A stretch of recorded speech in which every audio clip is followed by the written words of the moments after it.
Alrighty, welcome everybody. Let me let you inside. Let me let you inside. Come on.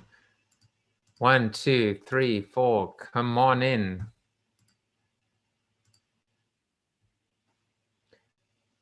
Hey everybody. Hi. Oh, let me. Hey, that was good. Little bit of cocktails. I actually poured myself some extra red wine. So Brad, I cheat whenever I make you full screen. You think, well, that's nice. He spotlighted me for everyone, but it's generally for two things: one, to refill my glass of wine, or it is the ability to take notes, which I took a lot of.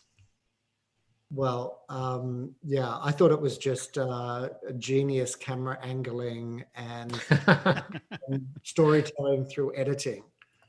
This was well, I mean, I try and take notes. It can be challenging sometimes because, as I said, I really do listen and try and listen. And so to write and think of the next question and the camera angles and the banners, I'm getting better at it. Oh wait, hold on, we're going to get an update from Tom.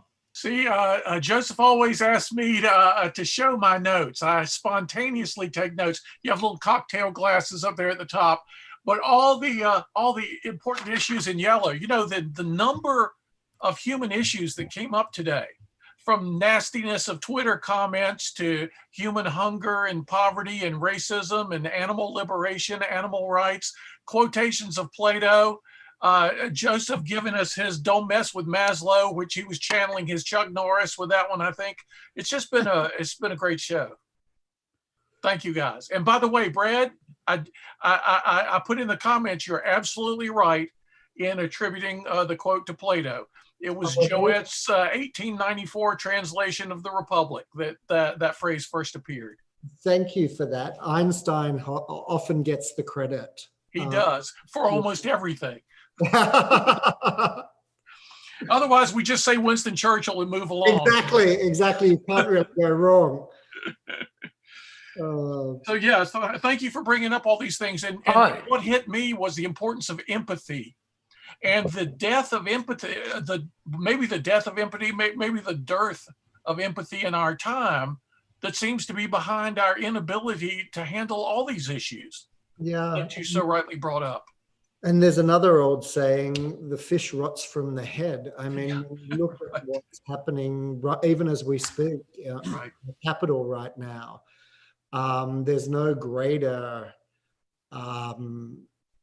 example of two sides monologuing. I mean, there's an obvious reason for that, but that sets a tone. And as much as I want to rip his eyeballs out with my very own fingernails.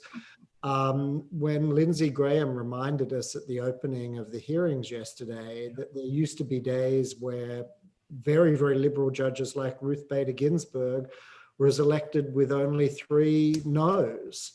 And very, very conservative justices like Scalia were nominated with 2 no's. And now we're going to have everything, everywhere, divided by party lines. That just shows that we're not listening to each other. We're not appreciating each other's point of view. And that begets bad behavior. And then you get into a death spiral. Like it is. It's a negative reinforcement loop, because we have those characters there because people voted them there, because people liked that, and it gets reinforced. And so how do you pull out of that is the philosophical challenge. You know, what's your leverage point to get out of a negative spiral like that? And sometimes it's just people hitting bottom, whether it's people addicted to drugs and alcohol, or whether it's people addicted to political vindictiveness. They have to hit bottom. And if this is not bottom, I don't even want to know what is, right? Well, I could tell you, I just don't want to. But it's 2 words, and the last word is war. So no, I mean, that's my fear. By the way, amidst the whole conversation with Brad, I forgot to do my quote with him. So I'm going to do it with all of you now, which is Churchill. Guess almost. Guess who said this? Okay, go ahead. Don't make me mute you. So, all right. So, but by the way, I'm just trying to work out why can you see me? Or am I coming up like spotlight on the screen? No, you look great. You look fine. I wouldn't. But I'm not, huh? Yeah, you look good. You're one of the gallery. But I'm not coming up like as the speaker. No, You are for me. You're the speaker right now. You're taking up most of the screen. In speaker with view, me. you Well, it fill the depends. screen. Yeah. depends on how you have it set. Yeah. So Yeah. maybe Because I've reduced it was just weird because when I was talking, like for example, while I'm talking now, I just see Tom, and normally I would come up. So It's okay, are you- Tom. Are you in speaker view? I believe I am. But anyway, I digress. Here's your quote. Okay. All beings tremble before violence. All fear death. All love life. See yourself in others. Then whom can you hurt? What harm can you do? Gandalf. Plato. Jeez. Wait, we got one Gandalf. I would go with a Buddha, maybe. It sounds very Buddhist in its. Jerry Seinfeld. So I'm going to put in the chat what I was going to do today for you, Brad, and I forgot. His first name is actually Bud, believe it or not. Bud H. Ha is his last name. So he must be from the East. But you are correct. It's Buddha. I'll step in the dark. I'm in my lottery ticket having guessed that one. Yeah, I can't believe I forgot to include that in the show today, but I did. You're the first person to ever there have only been like one or two people to ever guess the quote right. Really? Isn't that correct? Out of 120 some people? Yeah. So Not many good. people. Not many people do. But well, he didn't get it right. He said Bud. I mean, he said Buddha. It was Bud H. Ha. yeah. So yeah, but I mean, and I wish I would have put it on because what a beautiful quote and how appropriate for the conversation. Right. Very good. But anyway, so I will, as I always do in the after show, I will turn it over to my illustrious band of Today Brothers and see anyone who has a question, comment for Brad or just wants to, lob something else out. You can do that. Yeah, I have a question, Brad. And thanks for a great show. In the process of moving Rethink Food ahead, how much of your time, money, energy is devoted to legislation? So we don't have a legislative arm or a lobbying arm. So there are lots of organizations that are focused on that right now, but we don't do it. I mean, the part of the issue with the food supply, as you probably know in this country, is it's tracked back to a lot of legislative decisions, subsidies to the corn producers for one. There are a whole heap of systemic, legislative, and structural constraints on preventing the food supply from transforming itself. But we don't focus on the legislative side. We focus purely on the entrepreneurial side and supporting the entrepreneurs in the space. Thank you. And some of the educational components as well. I mean, we do a lot of work with incubators and talking to people who are interested. I'm a guest lecturer at Stern and at the West Point Military Academy, and so I try and use whatever platform I have there to kind of get people enlisted in the mission to solve the problem. Can I get a follow-up question, guys? Oh, Yeah, sure. So if not legislation, then how is it going with companies who produce the food at all levels stepping forward like some brands have in other industries? Look, I'm one of those people who believe, having come from a big company myself, that there are very few big companies, let's just stick to the food and beverage space, that wake up every day wanting to do bad things. I think that in most instances, food companies are trying to do the right thing.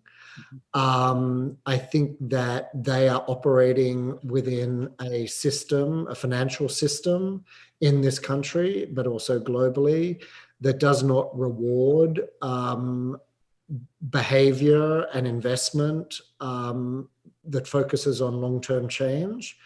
Hopefully, with some of the proclamations that the Business Roundtable made in August last year, where they acknowledged that they were going to run their businesses through the lens of multiple stakeholders beyond just investors. Larry Fink's open letter to CEOs, kind of driving them toward a focus on more sustainable behaviors.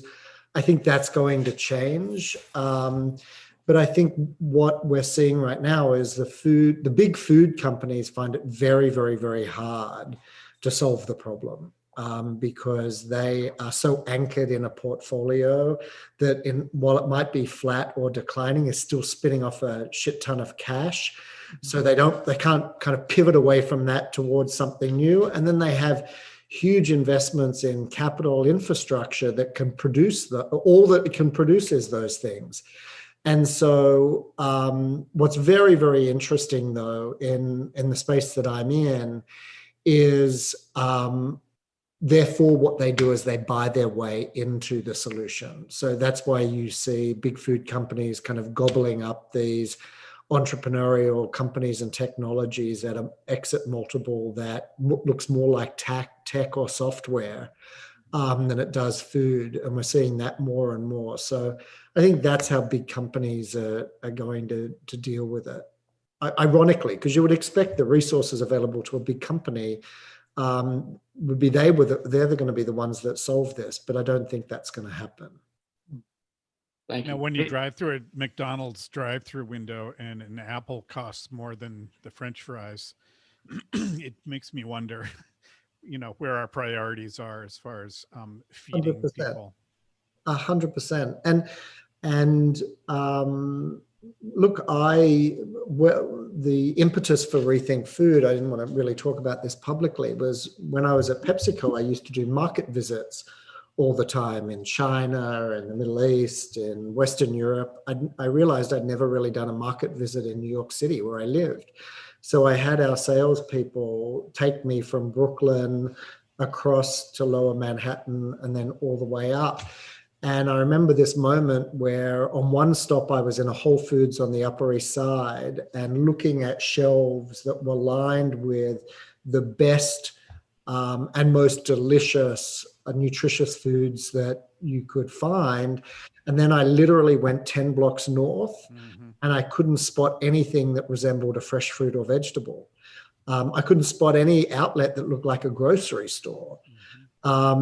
And that highlighted this problem more and more for me, that there is just this asymmetrical access to this explosion of innovation that's taken place in food and beverage.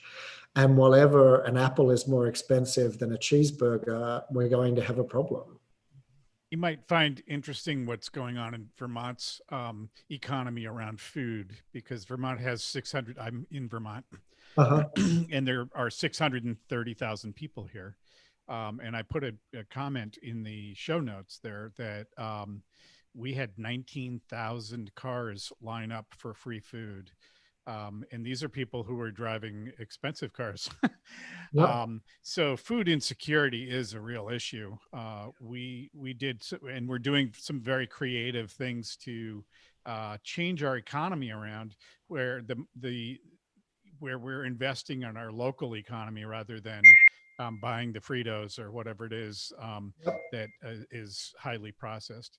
So it's an interesting place to see what's happening with food right now. Yeah. And where do we learn about nutrition? Like, where do kids learn about what a calorie is and what saturated fats are and what impact they have on their body? And look, I remember at PepsiCo, I'd be sitting behind glass in focus groups, and this wasn't an infrequent occurrence by any stretch of the imagination. You would have moms who saw absolutely no issue whatsoever in giving their kids leftover pizza for breakfast. No issue whatsoever.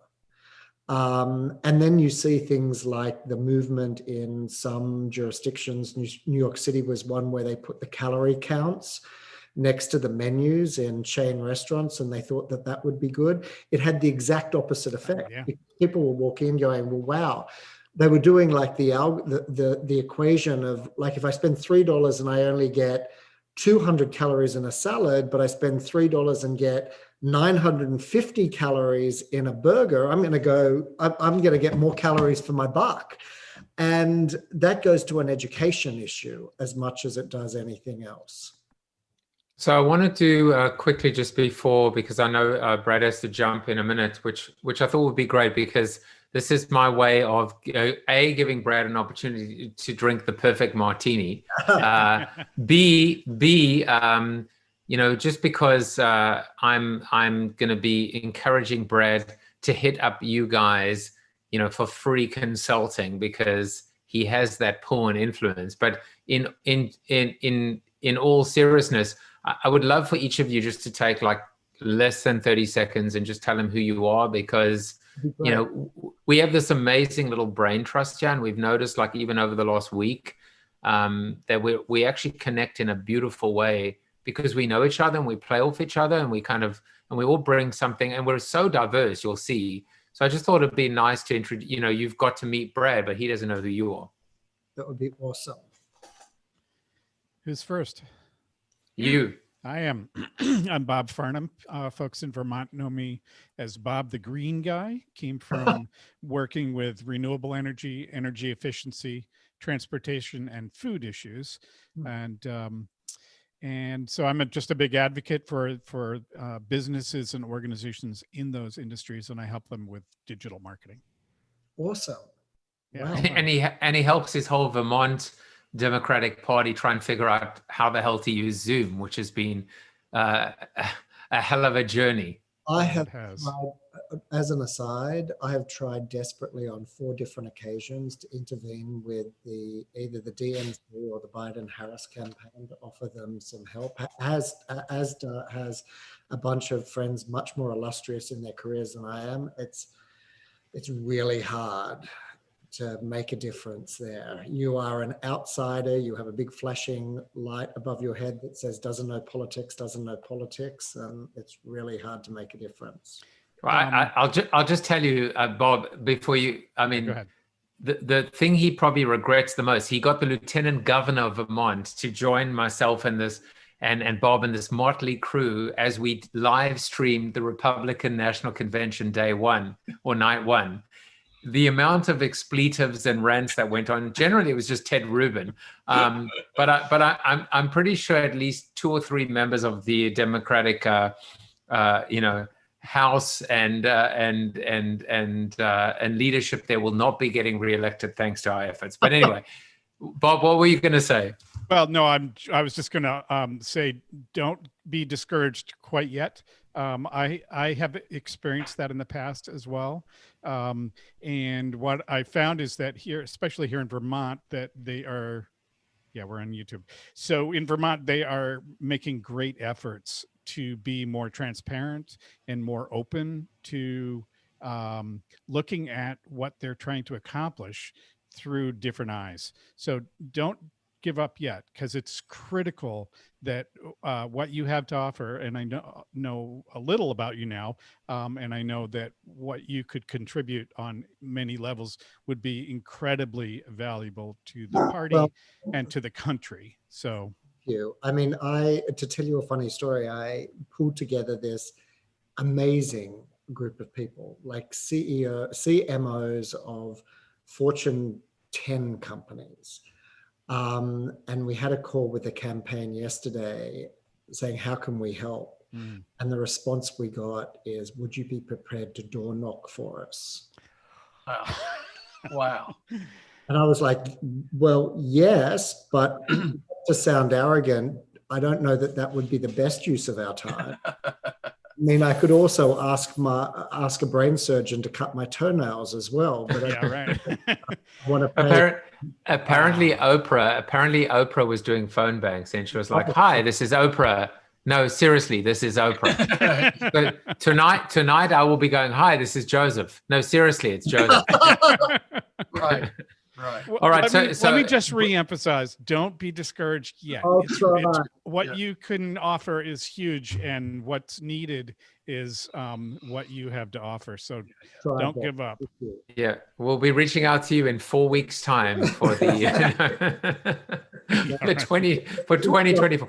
All right, so Brad has to run, but the rest of you. Thank you so much, Brad. It was a great show. Thank you, Brad. Yeah, it was so I'll watch good. again. Brad, have you ever forgotten anything that you put into that very smart jacket pocket, that zipper jacket pocket?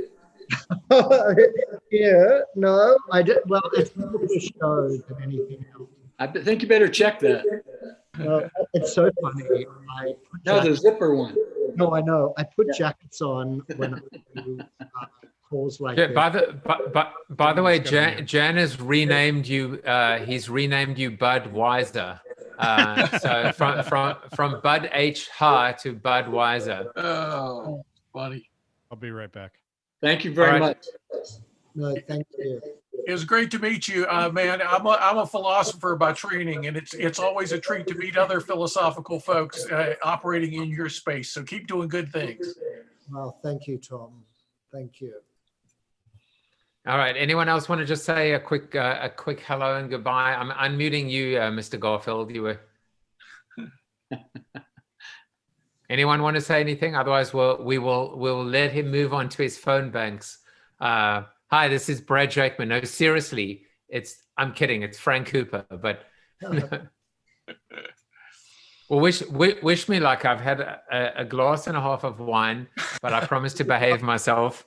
And if I can just, I think I'm gonna have to record myself. In fact, I might have to live stream myself, screwing it up for the entire party. But Brad, are you focused on any particular state, or are you doing it on? I don't know yet. Actually, I've never done it before, and so I'm gonna go for training starting in about 7 minutes, and then I guess there's a script. I think it's also just great to go through it and just see how it works and just understand it, because it's a part of our process that, I'd rather be on the inside, looking, trying to escape than on the outside looking in. Yeah.